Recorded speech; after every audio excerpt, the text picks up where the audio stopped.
Badam. Oh, Badam. Wow. Kalau kita pasang speaker PNP, apa biasa problem yang jadi? Ni lah problemnya jadi. Baru rakam baru terjadi. Jom tengok kat depan. Kita pusing ni dah loose lah. So kita kalau pakai skru asai ni, lepas tu bila kita pasang tu, dia akan tak boleh nak ketat lah. So apa kita kena buat, kita kena letak klip ni lah. Saya selalu pakai klip ni untuk bagi dia ketat balik. Oh, oh macam tu bang. Macam ni. Saya kita tengok. Okay, kita dah pegang. Pusing.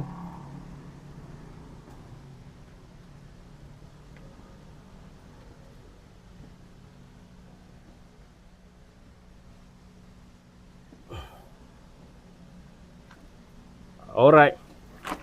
So kalau kes macam ni, bila kita pusing-pusing skru dia tak boleh nak ikat kan. Cari je klip ni. Klip ni dalam online pun ada jual benda ni.